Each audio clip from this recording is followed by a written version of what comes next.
prinsip beberapa teknik yang digunakan di dalam bioteknologi, khususnya di bidang rekayasa genetika. Kemarin sudah kita bahas tentang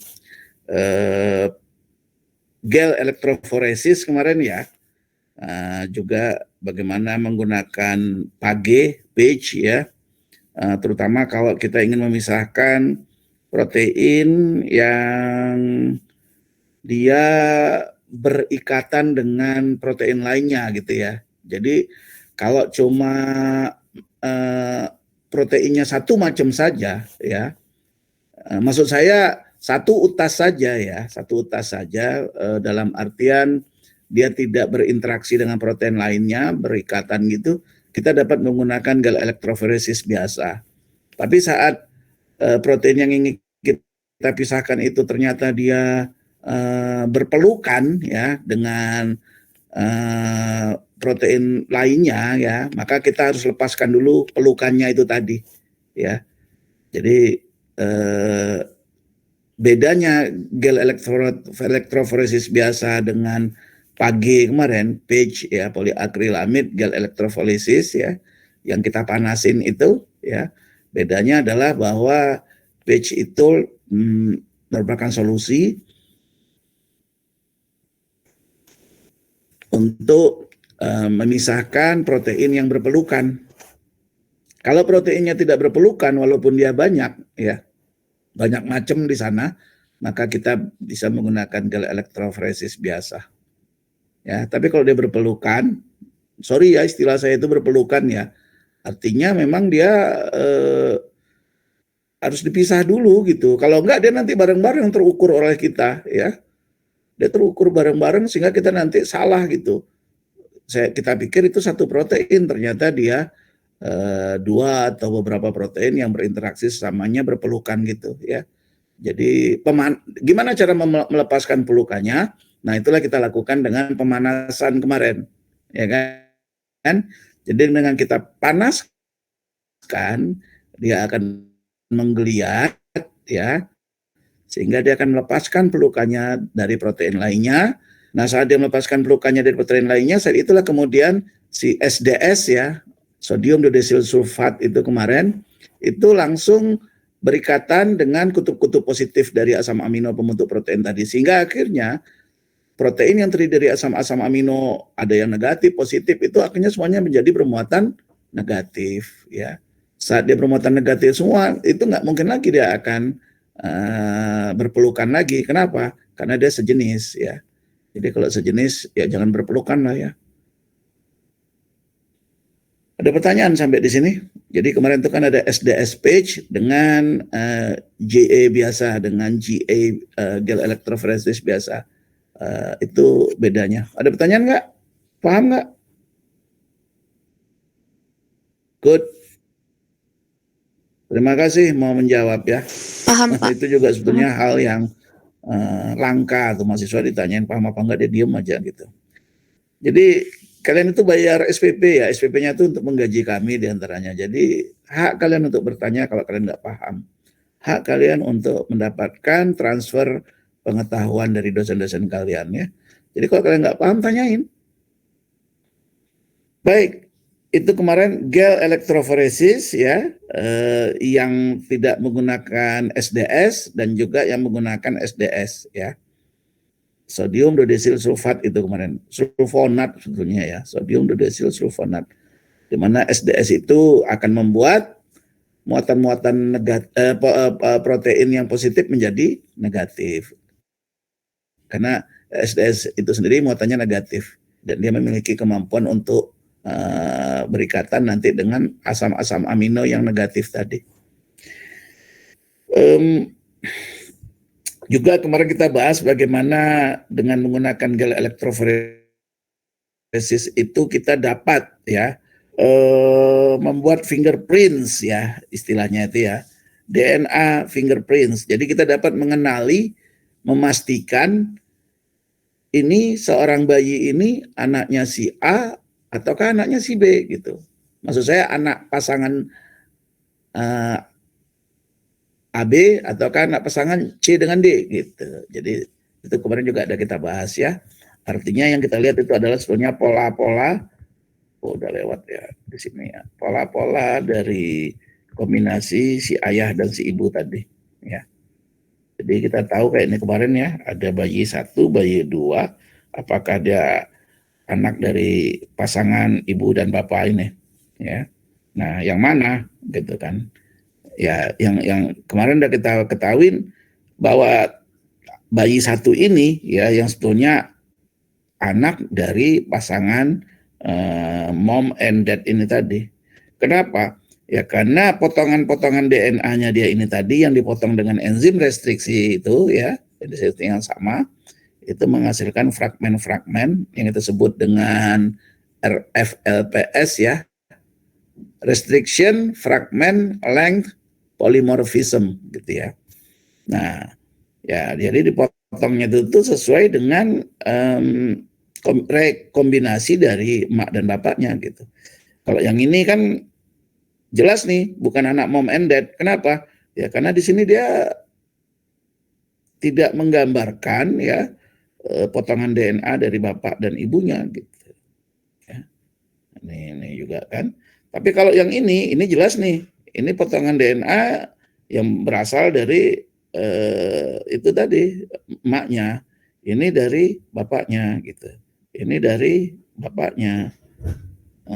Ini dari emaknya gitu. Ya. Itu kemarin juga. Jadi saya harap Anda paham membaca dari hasil gel elektroforesis ya, potongan DNA atau RFLP ya, dalam kasus seperti ini misalkan. Kalau pelaku kriminal sama aja ya. Cuma memang tentunya setelah kita dapat misalkan tadi DNA dari si pelaku kriminal, ya polisi bagaimanapun harus cerdas. Ya, misalkan si pembunuh itu biasanya itu adalah orang dekat dari korban itu tadi. Nah, biasanya kan gitu. Atau orang ya yang barangkali saat dilihat dari HP-nya gitu ya, orang terakhir yang kontak terhadap korban tadi gitu ya. Jadi ada unsur kecerdasan polisi juga itu kan. Karena kalau kita nggak tahu siapa suspeknya, kita mau bandingin dengan DNA siapa gitu loh ya. Jadi saat polisi mendapatkan sejumlah suspek, sejumlah apa istilahnya, orang yang dicurigai tadi ya, mungkin orang dicurigai itu nggak satu ya, tapi ada beberapa. Jadi polisi dengan menggunakan teknik interogasi ya, apakah orang itu jawabannya akan selalu konsisten ataukah berbelit-belit dan tidak konsisten, ataukah dia barangkali gelisah saat ditanya-tanya. Nah, itu juga akan memperkuat dari dugaan bahwa dialah si pelakunya gitu. Akan lebih kuat lagi jika didukung dengan pemeriksaan DNA dari orang tadi dibandingkan nanti dengan apa namanya DNA yang mungkin melekat pada kuku si korban yang sempat mencakar si pelaku sebelum dia dibunuh misalnya, atau dari potongan rambut ya dari si pelaku gitu. Misalkan juga tidak jarang itu misalkan mohon maaf ya udah gede semua ya, misalnya pemerkosaan gitu ya. Nah itu juga bisa sebetulnya DNA-nya diambil dari si pelaku tadi itu dari mungkin sperma yang tercecer di sana gitu. Jadi itu semua menjadi bukti kuat bagi polisi di dalam menetapkan pelaku kriminal ya.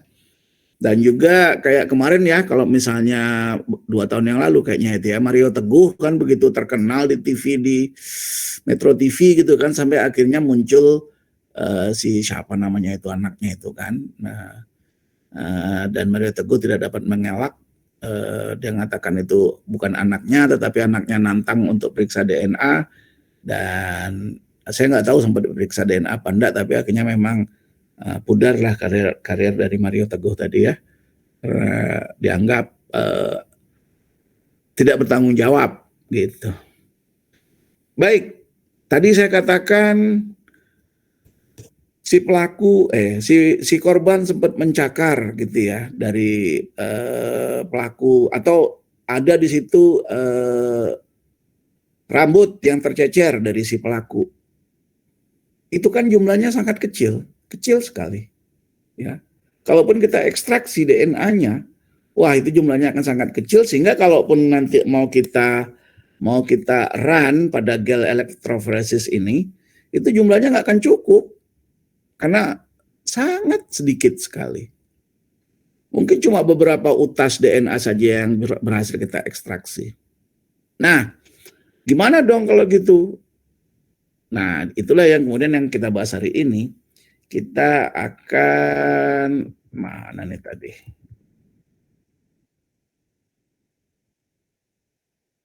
Nah, disinilah kita akan membahas hari ini teknik yang disebut dengan PCR, Polymerase Chain Reaction.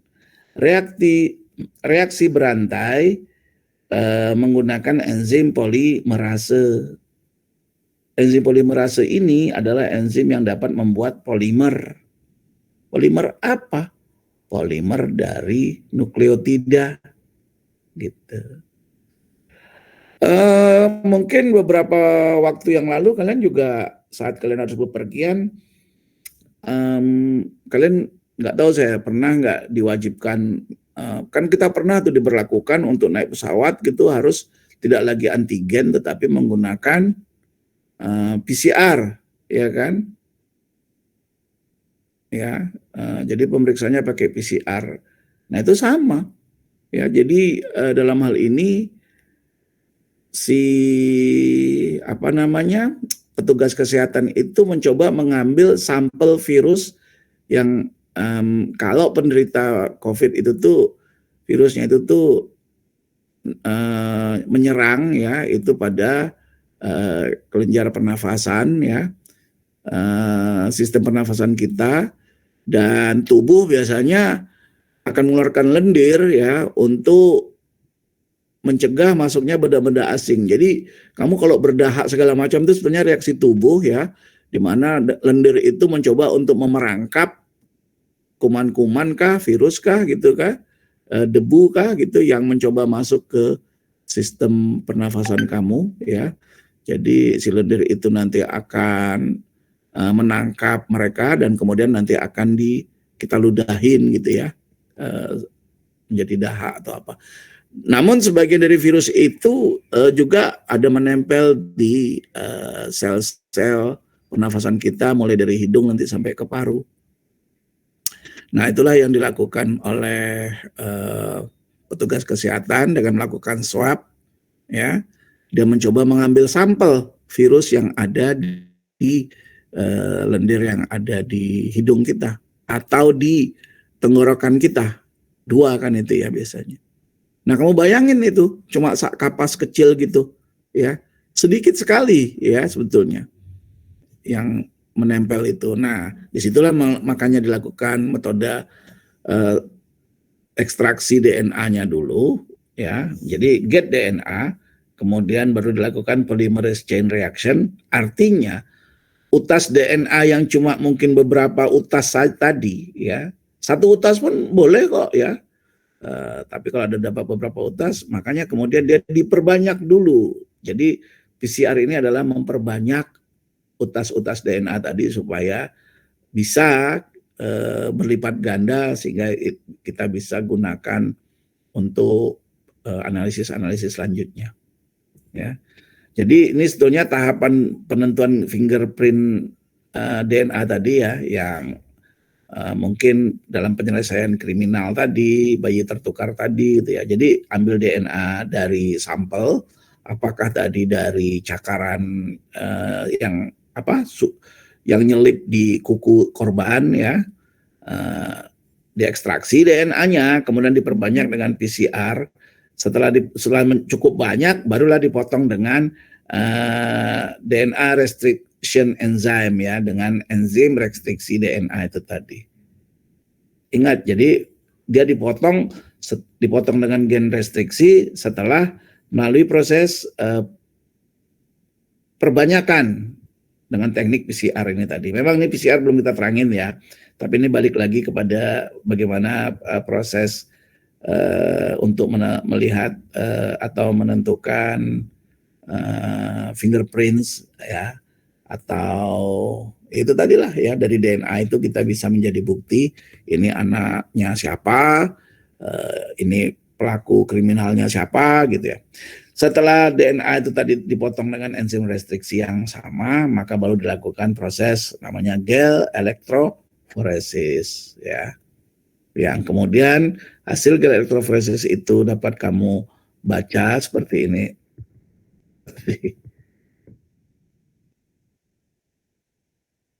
Seperti ini tadi ya, ini hasil gel elektroforesis tadi.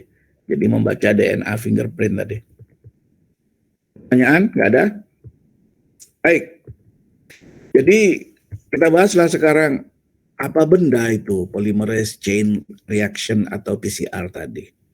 Jadi ini kita gunakan PCR jika kita cuma memiliki too little DNA to work with ya. Jadi kalau kita memiliki DNA yang jumlahnya sangat-sangat sedikit, yaitu tadi. Atau kalau kamu nonton film Jurassic Park ya, Jurassic Park itu oke lah fiksi, tapi fiksi ilmiah ya, jadi bisa dikaitkan dengan teknologi-teknologi yang ada saat ini gitu kan, atau teknologi ke depan gitu ya. Jadi bagaimana kok orang bisa memunculkan kembali makhluk purbakala ya, dinosaurus, Tyrannosaurus atau apa tuh yang gede-gede zaman dulu itu yang udah punah. Nah, di film itu diceritakan ya, yang bikin ceritanya cerdas ya, jadi masuk akal ya, cerita itu masuk akal. Jadi itu kan ceritanya adalah bahwa zaman dulu itu waktu masih banyak dinosaurus itu ya, dinosaurus sambil makan apa segala macam. Nah, kan di situ ada macam-macam makhluk ya, termasuk diantaranya nyamuk ya. Jadi si nyamuk nempel ke dinosaurus biasa aja pun ya. Mungkin si dinosaurusnya pun nggak terasa, badannya gitu gedenya, ditempelin nyamuk, nyamuknya ngisep darah dinosaurus itu sepuas-puasnya sampai dia kenyang. Ya, setelah dia kenyang, nah dia ngantuk gitu, terbanglah dia ke ranting atau cabang sebuah pohon. Hinggap di situ, nah, tidur ayam atau tidur nyamuk lah gitu kan, ngantuk dia tertidur dia karena kekenyangan. Nah, pohon itu kebetulan barangkali entah kena cakar oleh apa gitu kan, pokoknya pohon itu luka kebetulan ya, sehingga pohon itu mengeluarkan getah gitu kan, itu tuh ceritanya. Nah, getah itu mengalir keluar secara perlahan namun pasti. Si nyamuknya tidurnya sampai ngorok-ngorok ya. Jadi nggak sadar dia tiba-tiba udah lengket aja dengan getah pohon tadi. Getahnya itu getah yang kayak untuk yang bening itu ya. Ya. Nah, getahnya makin lama makin banyak keluar sehingga akhirnya terperangkaplah nyamuk itu di dalam getah yang keluar tadi ya. Sehingga dia di dalam memang mati nyamuknya, tapi getah itu kemudian kan mengeras ya, menjadi semacam fosil gitu ya. Nah, nyamuknya tetap di dalam, tidak kontak dengan udara, tidak ada proses pembusukan ya, tidak ada mikroba pula kan di dalam getah itu tadi ya. Jadi nyamuknya terpreservasi ya, lengkap dengan darahnya si dinosaurus tadi di dalam. Nah, sampailah kemudian pada zaman modern sekarang orang menemukan fosil ya, pas dilihat dia kan kayak batu akik gitu kan, getah itu. Damar ya, kalau kamu tahu damar ya, damar itu kan kayak kaca gitu kan, seperti lagunya si siapa ya, apa namanya, Gundangdut itu, hah? Yang lagunya Pak Lung Malaysia tuh, nyanyinya orang Bengkalis tuh, Laila, siapa namanya? Bukan Laila Canggung ya, seperti damar kan, itu kan dia kayak kristal kaca gitu ya. Nah, Pas diperhatiin oleh ilmuwan itu, di dalam tuh kok terlihat ada samar-samar nyamuk gitu ya, yang terperangkap. Udah ribuan tahun yang lalu nyamuk itu gitu. Jadi Iyeth Bustami ya. Lagu apa tuh? Alah, lupa. Sehingga akhirnya itu dibor ya, kemudian ya ternyata darahnya masih bisa diambil gitu kan, yang di perut nyamuk tadi diekstraksi ya, DNA-nya. Nah kemudian diperbanyak menggunakan PCR ini gitu ya. Jadi seperti tadi ya, darah yang mungkin nyelip di, atau kulit yang nyelip di kuku korban, atau tadi darah yang ada di perut nyamuk yang terperangkap getah tadi ya, itu kemudian diekstraksi DNA-nya, DNA-nya mungkin cuma beberapa utas, diperbanyak menggunakan PCR. Jadi dengan demikian PCR itu boleh juga dikatakan sebagai molecular fotokopier ya. Jadi fotokopi secara molekuler ya.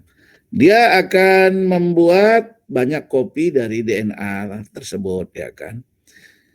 Jadi satu sel DNA pun sebetulnya sudah cukup untuk akhirnya kita bisa memperbanyak sampai jutaan ya sel atau jutaan molekul DNA yang sama gitu, diperbanyak. Jadi kayak mesin fotokopi, kamu mau mengkopi 2 atau 3 kan dari satu halaman gitu kamu bisa mengkopi 32 orang sesuai jumlah kelas, atau barangkali 100 satu rim atau apa gitu ya. Jadi seperti itu kira-kira ya.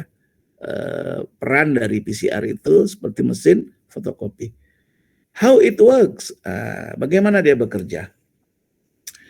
Kita sebetulnya di Faperta, di lab biotek sebelah itu ya, yang punya Agrotech, mesin ini ada ya. Ada mesin ini.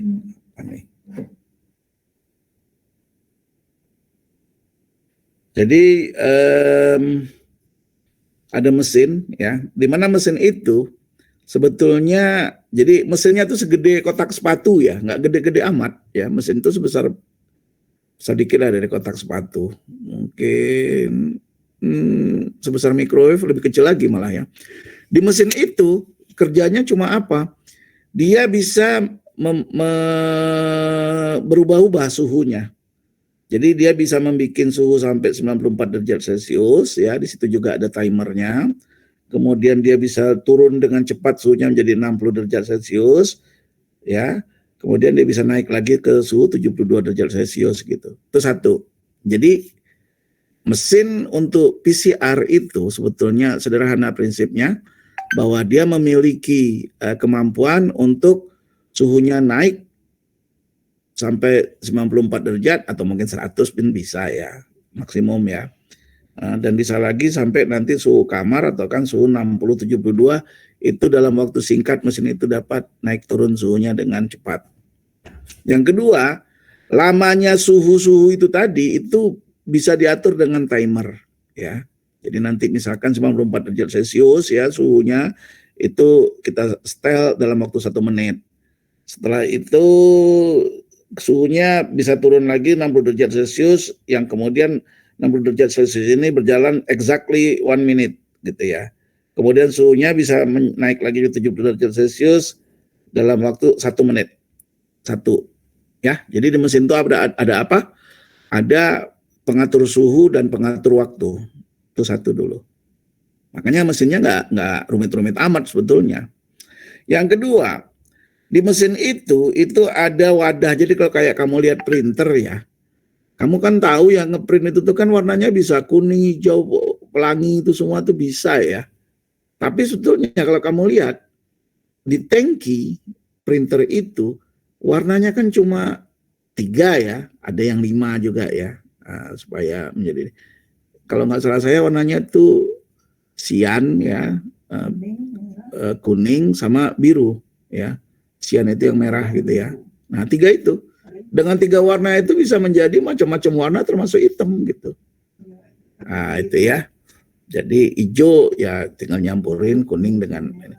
Jadi di mesin VCR tadi kira-kira memang ada dalam tanda petik ya tangki-tangki yang berisi ya ini kan apa namanya nukleotida tuh kan CGAT ya C, jadi dia mengandung di situ ada tangki yang berisi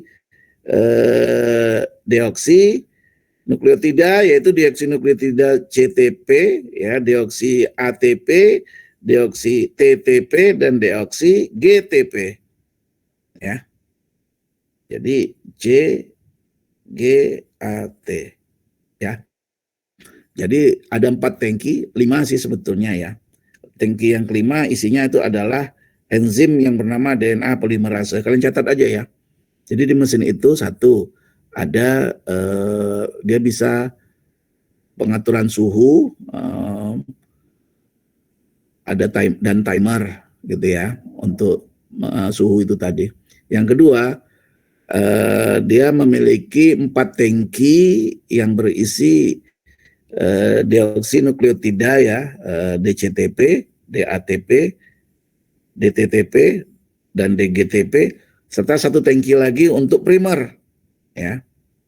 Apa itu primer nanti saya jelasin. Kemudian berapa tangkinya? Ada 5 ya.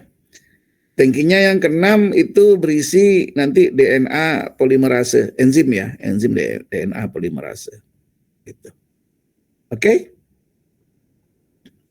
Pada catat, berarti tangkinya ada 6 ya. Kemudian dia ada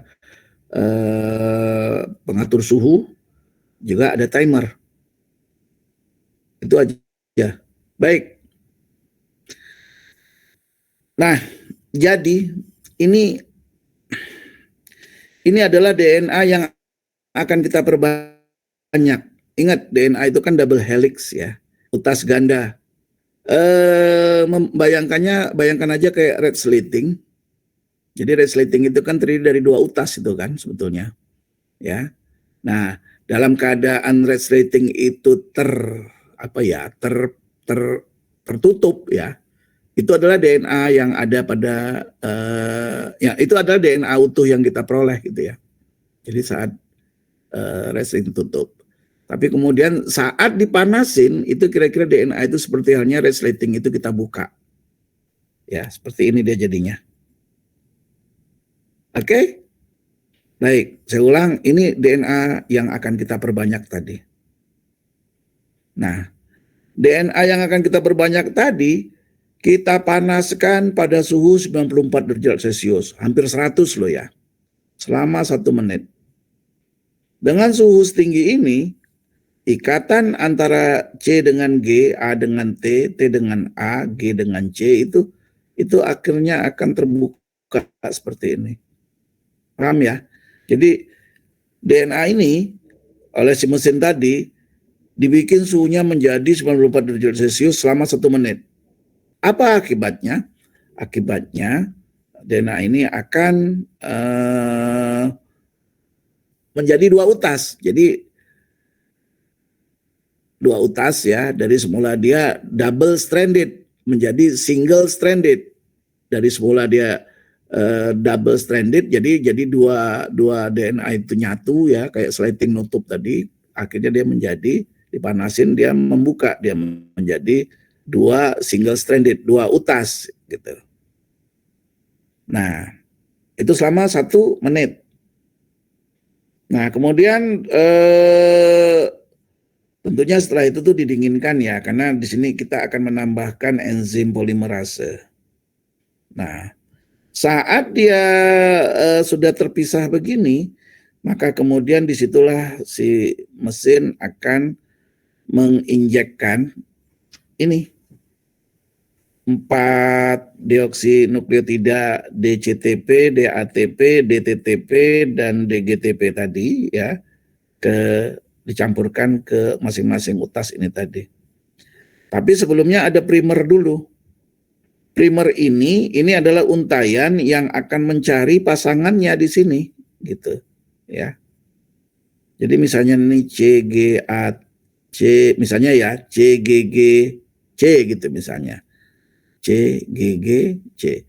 Maka primer ini harusnya adalah lawan dari C, G, G, C, yaitu apa? G, C, C, G gitu ya. Jadi primer ini ya akan menempel pada G, C, C, G misalnya di sini. Paham? Nah, untuk memulai proses pemanjangan ini, ya, jadi kayak gini nih nanti kira-kira. Jadi ini misalkan ini tadi adalah CGGAT misalnya lah gitu ya. Sehingga ini nanti primernya beli ya. Kita beli primer supaya dia mencari CGGAT itu sehingga primernya harusnya G C C T A. Nah, jadi primernya ini harus G C C T A. Kenapa? Supaya dia nanti bisa nempel ke sini. Karena perlu ada dulu primer, baru nanti kita perpanjang sesuai dengan untaian yang ada di sini gitu. Paham tak ya? Misalnya di sini adalah GCCAT, udah ya. Nah, kita nggak bisa langsung menggunakan deoksinukleotida ini sebelum diinisiasi oleh suatu primer. Makanya cari primernya dulu yang panjangnya beberapa nukleotida sehingga nanti dia ini menjadi awal bagi pemanjangan kopi dari DNA yang utas yang atas ini gitu. Nah, ini barangkali di sini lebih lanjut di sini barangkali TTAT gitu kan. Nah, kalau TTAT berarti nanti yang nambah kemari A T A gitu. Kenapa? Ya lawannya dari T itu kan adalah A. Ya. Ya, jadi komplement dari T. Jadi gini, A berikatan dengan T dan sebaliknya. C berikatan dengan pasangannya itu dengan G dan sebaliknya gitu. Ada pertanyaan nggak? Tidak, Pak. Paham? Pak. Paham ya? Paham, Pak. Paham, Pak. Jadi apa fungsi primer? Ada bisa jawab coba. Salah nggak apa-apa. Kalau begitu dari penjelasan saya barusan, apa fungsi primer di sini? Jadi pasangan DNA-nya, Pak. Untuk memulai ya. Untuk memulai proses pemanjangan DNA. Tentunya si primer itu adalah beberapa nukleotida ya, panjangnya beberapa nukleotida yang memulai itu nanti dia pasangan dari DNA yang akan kita copy gitu. Gitu ya. Jadi primer itu adalah untuk memulai proses pemanjangan dari copy DNA itu tadi. Ya. Tentunya tadi itu yang kamu jawab itu benar juga kan, bahwa primernya itu gimana? Ya sesuai dengan komplement ya pasangan dari DNA yang kita copy gitu. Sehingga apa? Setelah ini ada nanti dia nempel dengan pasangannya itu gitu. Ini sebelum saya cerita detail ininya ya. Ini saya cerita apa yang akan terjadi. Oke, setelah primer nempel, barulah kemudian di sini nanti tumbuh atau berlanjut proses pemanjangan ini. Bagaimana yang akan nempel di sini? Lah kan kita ada 4 ACGT ini kan. Selesai primer ini ternyata di sini ada T, maka DATP akan nempel kemari gitu. Kalau misalkan setelah itu pada DNA yang akan dikopi itu adalah C, maka GTP yang akan muncul, yang akan nempel ke sini gitu ya. Jadi semuanya pakai TP itu dari trifosfat ya. Tapi sebetulnya yang akan menempel itu ya ini tadi CATG gitu ya. Tuh. Ya, jadi dia akan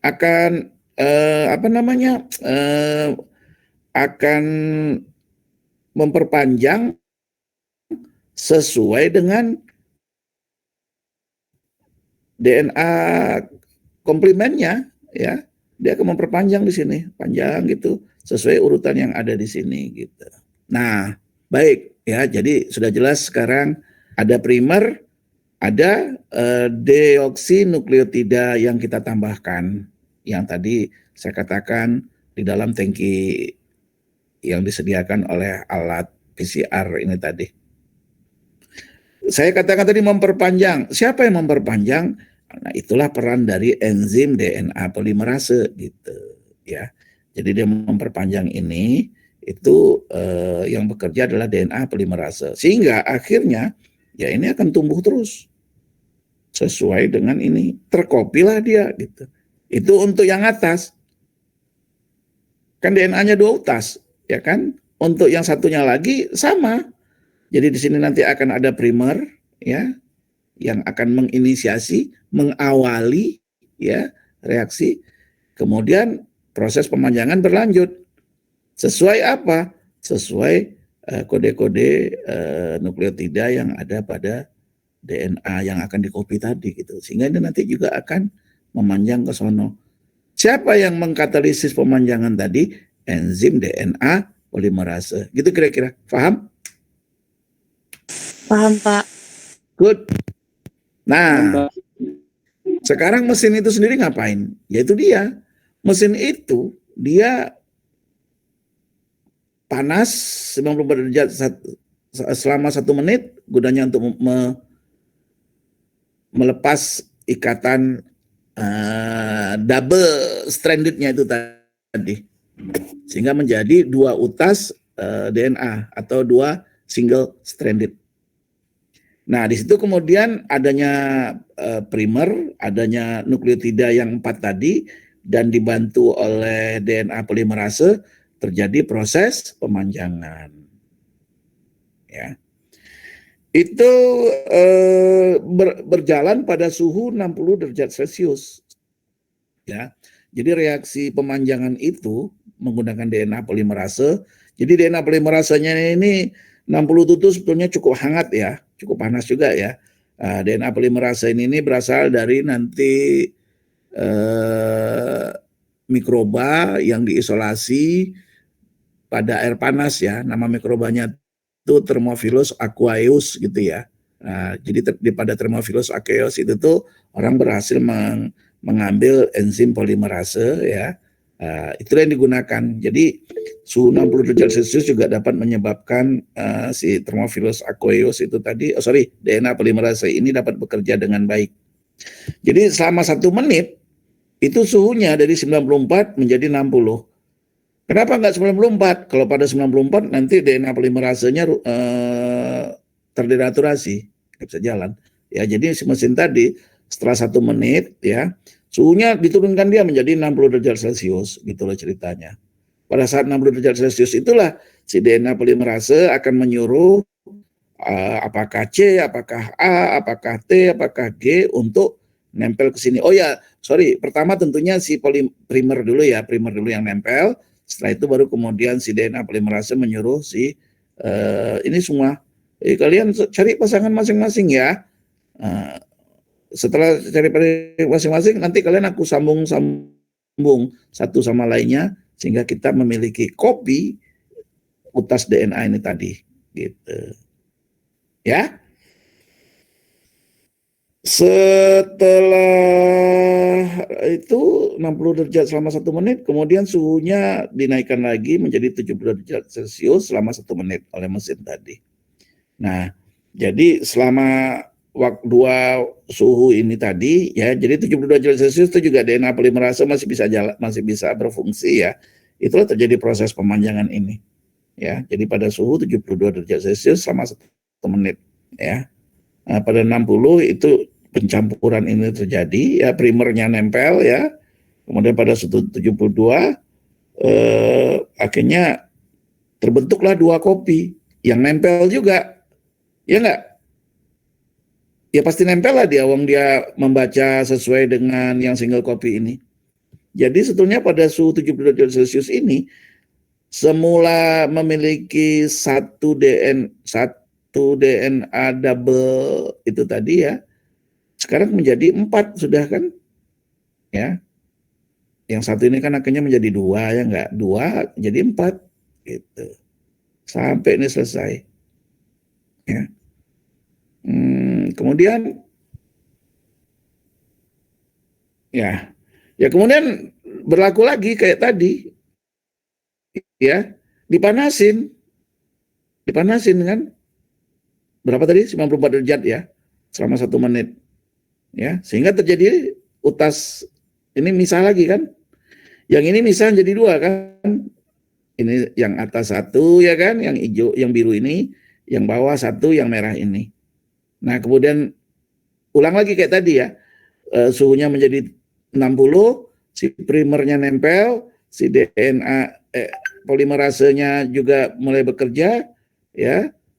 Terjadi proses pemanjangan. Untuk yang merah, yang bawah juga sama, primernya nempel, terjadi proses pemanjangan pada suhu 72 derajat Celcius.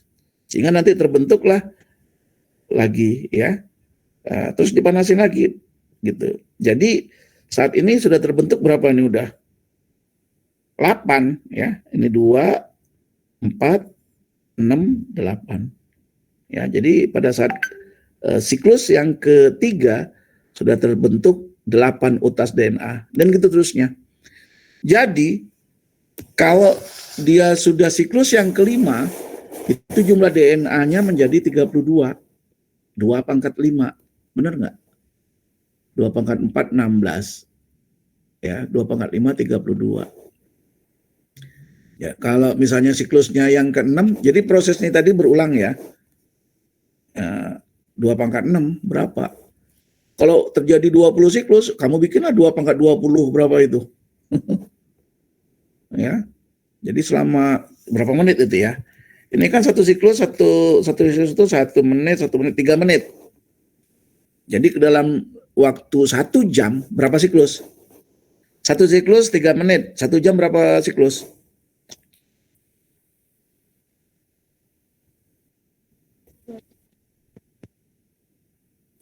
Halo? 20, Pak.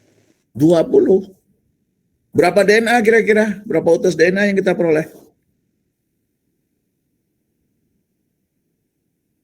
2 pangkat 20. Ya, jadi kalian catat, jika N itu adalah siklusnya, maka jumlah DNA yang dihasilkan adalah 2 pangkat N gitu. Ya, jadi dalam waktu 1 jam itu adalah 2 pangkat 20. Berapa 2 pangkat 20? Coba kita pakai Excel ya. Coba kita pakai Excel, 2 pangkat 20 itu berapa utas tuh jadinya? Saya gedein ya. 2 pangkat 20. Berapa tuh? 1.048.576 utas. Ya, jadi dalam 1 jam kamu dapat menghasilkan 1 juta utas. Paham? Paham, Pak. Ya. Kalau 2 jam. 2 jam berarti berapa? 2 pangkat? 2 pangkat berapa? Pak. Pangkat 40. 40, Ya. Pak. Coba. Kayaknya nggak mampu deh ini menghitung komputernya. Jadi dalam waktu 2 jam kamu menghasilkan 2 pangkat 40 siklus. Berapa bacanya ini coba nih, pangkat 12 ini.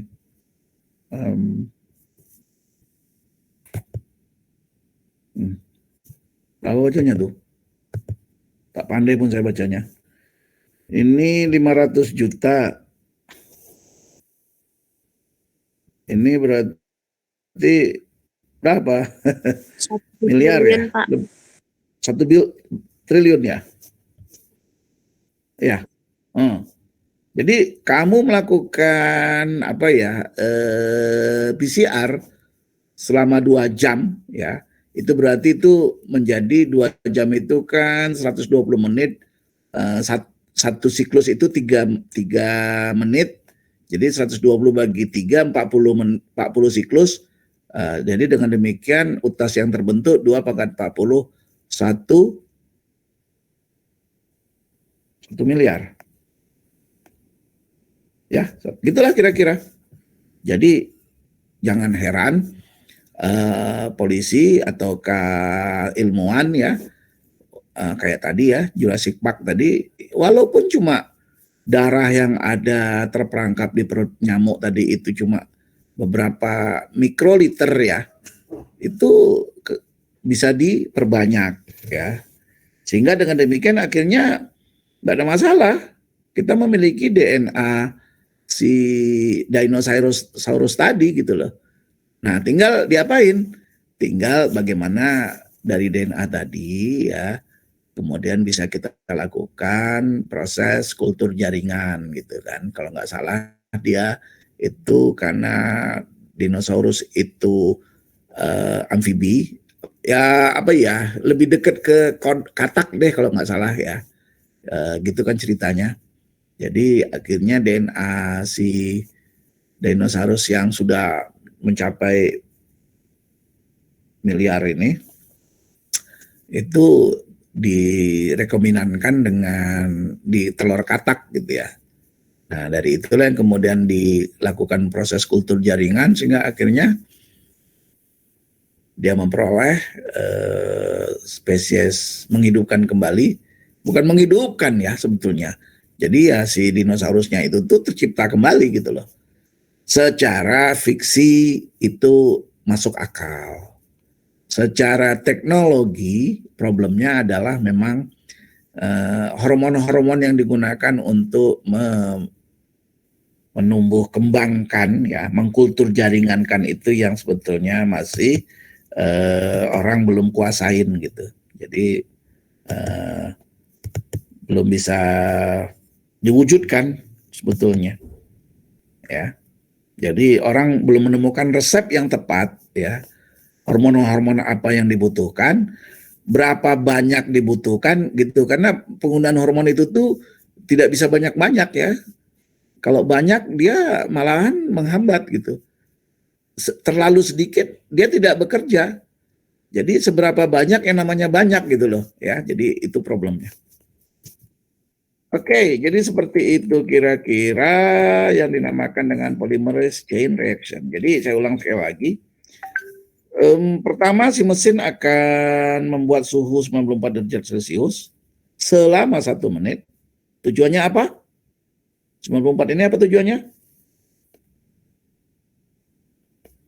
Memisahkan, Pak. Memisahkan DNA double tadi ya, double stranded. Strand itu stranded itu strand ya, STRAND tambah ED lagi, stranded itu artinya utas ya. Jadi utas double ya, dipanasin suhu 94 derajat Celcius menjadi 2 utas single gitu ya. Setelah itu suhunya turun ya, disitulah kemudian terjadi bagaimana si primer ya pada suhu 60 derajat Celcius, primernya nempel pada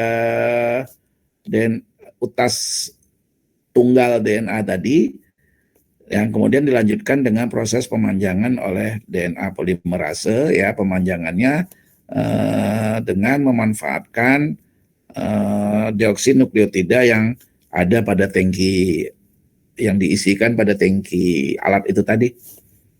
Nah, itu terjadi pada suhu 60 derajat Celcius 1 menit, dan kemudian proses pemanjangan akan berjalan pada suhu 72 derajat Celcius.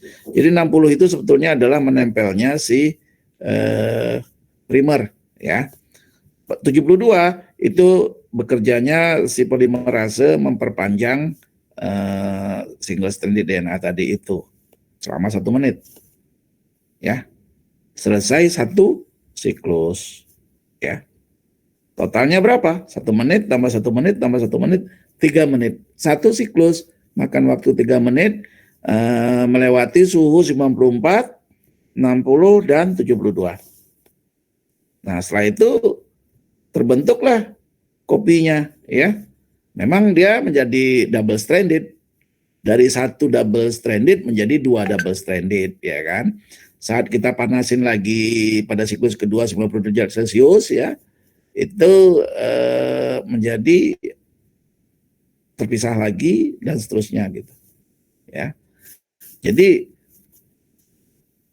tergantung jumlah DNA kopi yang dihasilkan itu tergantung banyaknya siklus. Ya, jika jumlah siklus itu adalah N, maka jumlah utas DNA yang dihasilkan adalah 2 pangkat N. Gitu aja. Ya. Jadi kalau kamu setel alat ini bekerja selama 1 jam, maka kamu memperoleh 60 dibagi 3, 20. Jadi 2 pangkat 20 utas. Kalau kamu biarkan dia bekerja selama 1,5 jam, 2 pangkat 30 gitu kan jumlah DNA yang dihasilkan gitu. Oke, kalau supaya ini ya saya punya animasinya ya supaya bisa kebayang ya. Nah, ini tadi.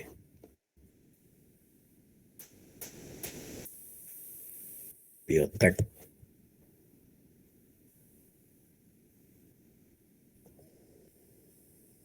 Apa pula?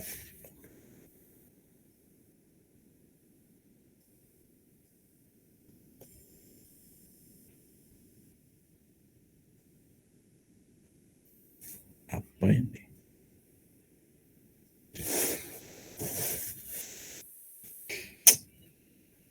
Oh iya, ini salah pencet jadinya nggak karuan ini. Biotek PCR nih.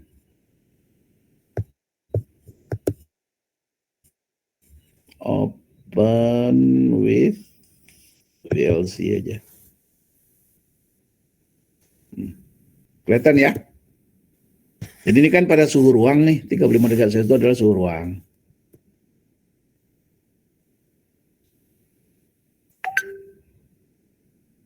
Nah, itu adalah DNA yang ingin kita copy. Gak ada suaranya ya.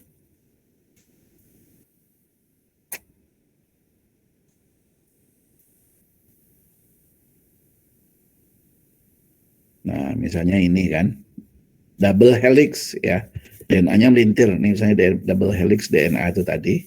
Walaupun cuma 1 utas, nih ya, 1 utas artinya 1 utas DNA yang double helix ya.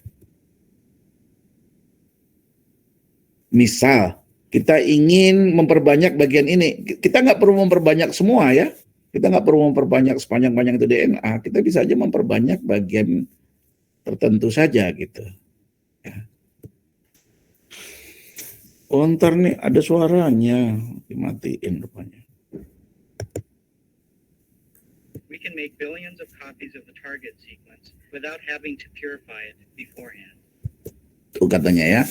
Jadi dengan PCR ini kita dapat membuat sampai billion, sampai miliaran ya DNA yang kita inginkan tanpa perlu pemurniannya. Jadi pemurniannya sekali aja.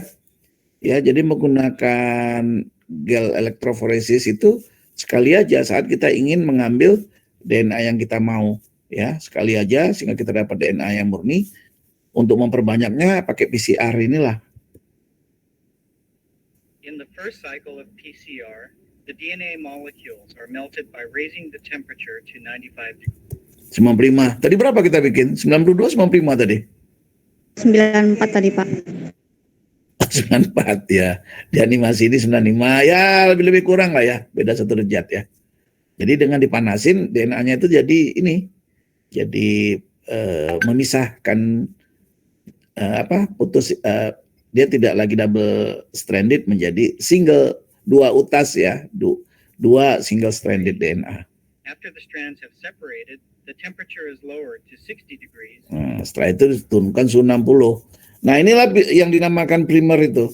Jadi primer itu adalah ini beli ya, kita beli primernya. Jadi pabrik yang membikinkan ya. Tapi kita tahu nih, kita mau potongan tadi itu, kita tahu dimulai dengan urutan TAC ini, CC ini ya. Sehingga kita cari primer yang memang nanti merupakan komplement dari ini gitu. Jadi T itu berarti sini A, ini T, C, kena G kan. Nah, ininya karena ini C, ini menjadi GG gitu. Ini kita beli. Ya. Untuk yang bawah ya, yang 3 aksen, 5 aksen. Sementara dari yang ini sama nih. Ya. kembalikan dari yang atas gitu ya. Jadi ada 2 primer yang kita beli ya. Nah, pada suhu 60 si primer ini akan mencari dia di mana gitu yang saya cocok ya katanya kan. Nah, akhirnya oh ini dia katanya kan. Jadi dia sesuai katanya kan, nempel lah dia gitu. Nah, nempelnya inilah yang sebetulnya itulah gunanya primer supaya nanti ada yang memulai gitu ya. Nah, jadi kalau dia udah nempel gini, ini gampang nih nanti untuk menambah ke sebelahnya gitu. Tanpa primer nggak bisa. Lagian kita nggak tahu mau mulai dari mana gitu kan. Mau mulai dari ujung sana, mau mulai dari mana gitu, kita nggak tahu gitu. Jadi itu gunanya primer. So that a pair of short oligonucleotide primers. Ada 2 ya, primer 1, primer 2. Satu sama primer 1, primer 2 ini sebetulnya komplement ya. Apa ya? Pasangannya ya. Ya, jadi kalau primer 1 itu ATCGC ya, maka primer 2 ya ATCGC-nya itu menjadi mana jadinya? Oh enggak, sorry. Primer 1, primer 2 beda karena tergantung ya. Yang satu dari ujung sono, yang satu dari ujung sini gitu. Specific for the 3' ends of the target sequence can bind 1 primer on each strand.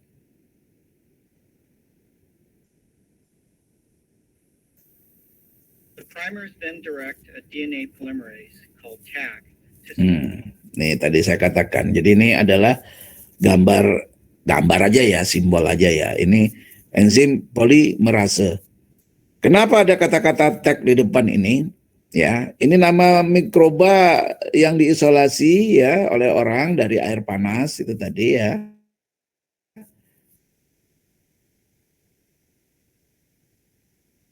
Supaya dia tahan pada suhu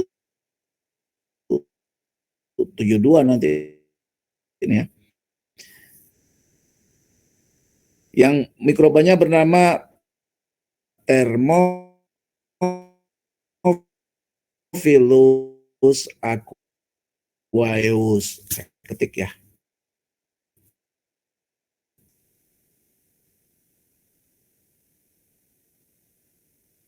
Ya udah nanti saya ketik deh ya. Jadi Taq adalah nama dari mikroba penghasil polimerase yang digunakan untuk ini. Kenapa harus dari si Taq ini? Karena Taq ini adalah Thermophilus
The primers anneal to the target when the temperature is lowered. and the target strands are primernya. extended by the Taq polymerase.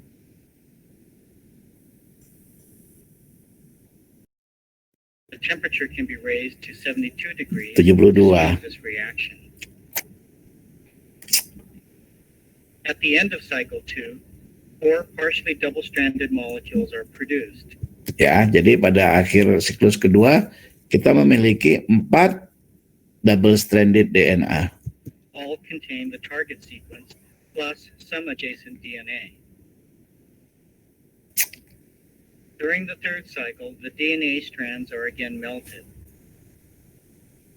The primers hybridize to the target sequence, Di siklus ketiga and the Taq polymerase synthesizes complementary DNA 8 kan? Tuh 2, 3, 4, 5, 6, 7, 8. 2 pangkat 3. Siklus 3 ini. strands.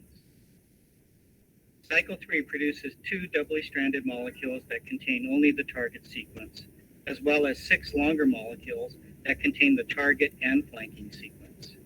In subsequent cycles, the number of target sequence molecules will increase exponentially. At cycle 4, the DNA strands are melted, 16. the primers anneal, and the DNA strands are copied as in the previous cycles.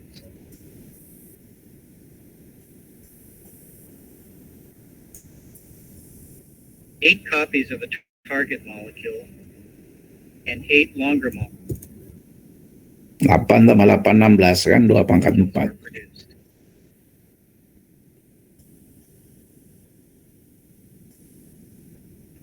In cycle 5, the heating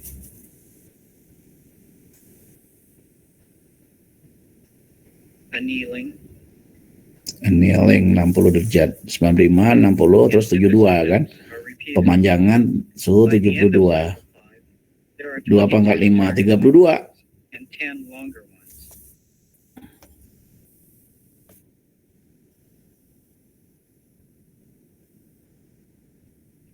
The number of target sequences continues to grow exponentially at each cycle. By the end of cycle 30, the target sequence has grown to more than 1 billion double-stranded target molecules, Ya kan? whereas there are only 60 copies 2 of pangkat longer 30 DNA itu. molecules. This means that the final product 60 ditambah 1 miliar ini. Thus, like cloning, PCR selectively generates a large number of copies of a desired DNA sequence from the original mixture of DNA sequences.